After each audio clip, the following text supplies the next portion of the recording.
ya kazi yale ambayo tunaweza kuyapata kwa Profesa Tandika. Profesa, karibu sana.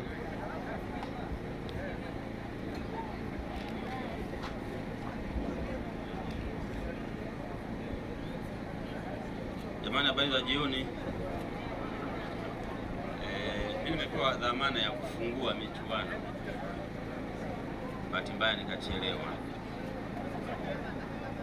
na shukuru kwamba mliamua kuanza. Nilikuwa namuona hapa na gavana, naambiwa michuano iko kwenye michezo ya aina mbalimbali, na ni vizuri michuano isiwe football peke yake na viwanja vingine vyote vitumike, ili na wengine wawe included. Hilo la kwanza. Na furahi pia kwamba mnaochezesha mtazingatia miiko, maadili na falsafa ya michezo ambayo ni nidhamu, kingine ushirikiano, umoja.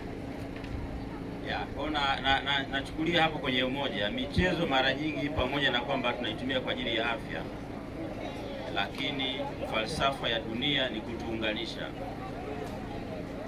Sasa kwenye kuungana kuna namna nyingi. Sisi walimu tunafundishwa kujali kila mmoja, na ndivyo ambavyo falsafa ya mchezo ilivyo. Na nimefurahi kwamba mimi nilikuwa nikiwaza tuwe na siku ya mwalimu, ilikuwa ni mawazo yangu, na furahi kwamba viongozi wa kwenu walizingatia, na wala sijawahi kuzungumza nao.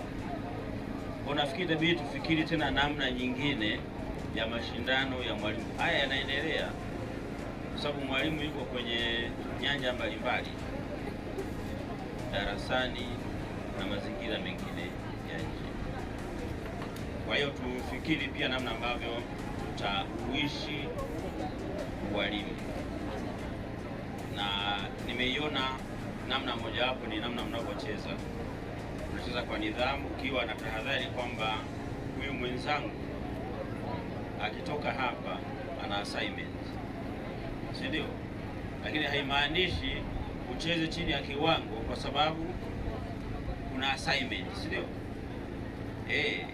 Jitoe kikamilifu, lakini ukiwa na nidhamu ya kutambua pia maisha ya mwenzio.